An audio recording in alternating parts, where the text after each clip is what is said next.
The winter of 1944 brought a darkness to Europe that seemed to swallow all hope. In the frozen forests of the Ardennes, a desperate gamble by Hitler's Third Reich threatened to tear open the Western Front. And at the heart of this maelstrom stood a single besieged town, Bastogne. On December 16, 1944, the German army launched Operation Wacht am Rhein, a massive offensive through the densely wooded Ardennes region of Belgium.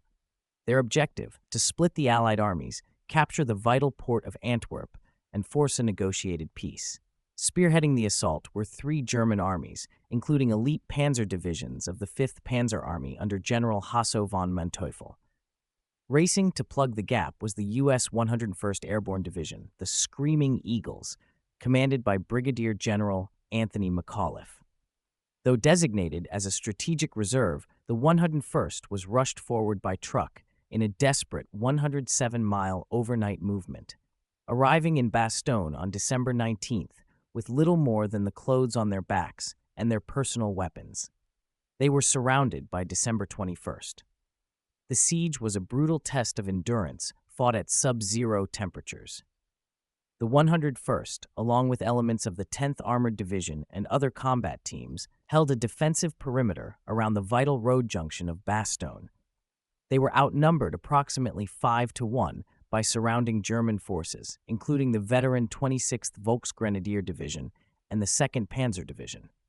The Americans were critically short of winter clothing, medical supplies, and ammunition. Their primary weapons were the M1 Garand rifle, firing the .30-06 Springfield cartridge, and the .30 caliber M1919 Browning machine gun. Against them, the Germans deployed Panther and Tiger tanks with their high-velocity 75mm and 88mm guns. On December 22nd, German envoys under a flag of truce delivered a typed ultimatum demanding the honorable surrender of the town to avoid total annihilation. General McAuliffe's legendary one-word reply was scribbled on a piece of paper: "Nuts!" The defiance was radioed to every unit on the perimeter. The tactical situation was dire. German assaults came from all sides, with particularly heavy pressure from the Noville sector to the north and the Marvy sector to the southeast. American artillery, though limited, was devastatingly effective. The 101st, supporting 463rd Parachute Field Artillery Battalion, using their 75mm pack howitzers, fired over 11,000 rounds during the siege, often at point-blank range against advancing infantry and armor. Critical resupply came on December 23rd when the weather briefly cleared, allowing C-47 Dakotas of the INC Troop Carrier Command to drop vital ammunition, medical supplies, and K-rations by parachute. The breakthrough came on December 26th at 4:50 p.m.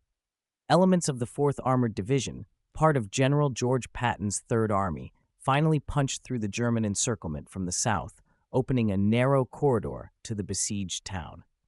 The relief force was led by Lieutenant Colonel Creighton Abrams in his Sherman tank, Thunderbolt. The stand at Bastogne became a defining symbol of American resilience. The 101st Airborne, though relieved, continued offensive operations for another 3 weeks in the harsh Ardennes winter. Their stubborn defense had disrupted the German timetable, blocked a critical road network, and allowed Patton's Third Army to mount a massive counteroffensive. The Nuts response entered military legend, embodying the unbreakable spirit of the airborne soldier.